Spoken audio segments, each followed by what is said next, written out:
La liste provisoire des candidats retenus pour les législatives est connue. Elle jette les dés d'une compétition inclusive qui devrait surtout déterminer le poids réel de chaque parti politique.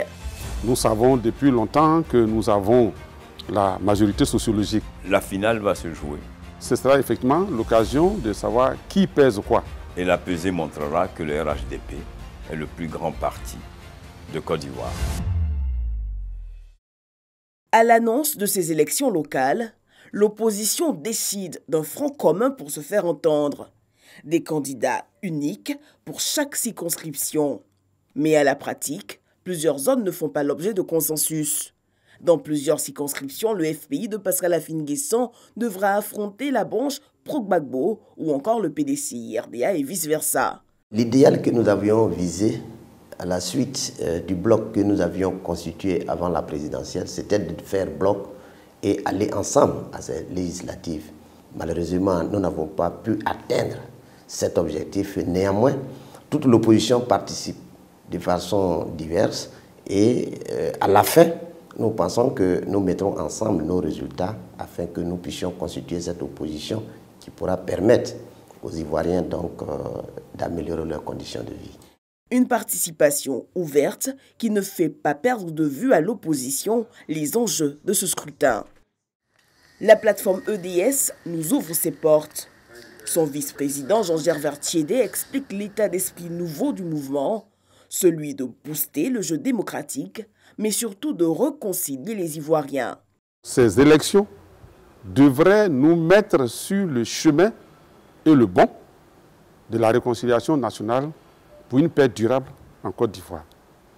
Ça, c'est le premier enjeu. Le deuxième enjeu, évidemment pour nous, EDS, c'est le retour à l'hémicycle pour participer à la restauration de la démocratie en Côte d'Ivoire et à son enracinement, à son affermissement. Il s'agit donc de faire en sorte que le pouvoir législatif ne soit pas aussi aux mains de l'exécutif. Engagé aux côtés de la plateforme EDS, le PDCI-RDA n'a pu répondre à notre sollicitation. Le parti entend toutefois lui aussi ravir la majorité parlementaire. Le National Democratic Institute observe depuis de longues années les processus électoraux dans le pays. L'organisation qui soutient les institutions et pratiques démocratiques dans toutes les régions du monde se dit assez confiante quant au scrutin à venir. Les forces politiques qui sont en présence vont pouvoir se jauger. Après donc une élection présidentielle assez heurtée, on a l'opportunité de voir en fait sur le terrain tout le monde pouvoir compétir et les citoyens ivoiriens pourront se faire une opinion de qui est capable de véritablement les représenter à cette assemblée. Pour l'institution, ces législatives doivent consolider la stabilité dans le pays, des mots que s'approprie le Rassemblement des Oufoutistes pour la démocratie et la paix, qui lui voit en ce scrutin la consolidation de la légitimité de son président. Le parti a présenté des candidats sur toute l'étendue du territoire et veut miser sur sa proximité avec les populations. Cette élection vient une fois de plus renforcer la légitimité du président Alassane Ouattara, d'autant plus que les législatives sont le prolongement donc, des présidentielles.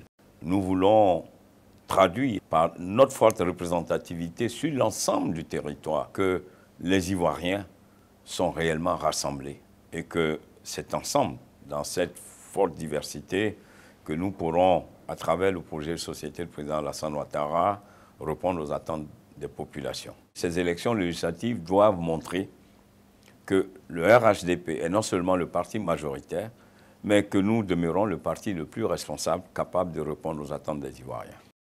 Avec les efforts consentis par le gouvernement pour apaiser la scène politique, les acteurs en lice espèrent un scrutin apaisé.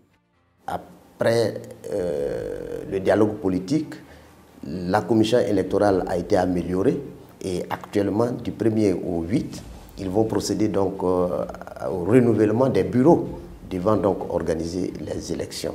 Et pour le moment, les échos qui nous viennent, ça se passe très bien. Donc il n'y a pas de raison que cette ambiance ne se poursuive pas le jour du scrutin. En tant que EDS, nous attendons toujours que notre représentant soit admis à la commission centrale et que nos représentants soient admis dans les commissions locales. eh bien, les discussions sont en cours. Donc nous pensons que si tout cela est fait, ensemble, en tant qu'Ivoiriens, en tant que frères et sœurs de la même famille, nous allons travailler à ce que le scrutin soit apaisé. En dehors de 2010, où nous avons vu la participation de toutes les sensibilités politiques à une élection, depuis 1990, en ce qui concerne les élections législatives, nous n'avons pas eu toutes les tendances, toutes les sensibilités politiques à une élection. Aujourd'hui, tout le monde y est. Donc, la finale va se jouer. Je crois que ce serait irresponsable que des politiques encore utilisent la violence. Le 6 mars prochain, les Ivoiriens seront appelés aux urnes. L'autre enjeu reste celui de la mobilisation des électeurs. Rappelons que 255 sièges de députés sont à pourvoir.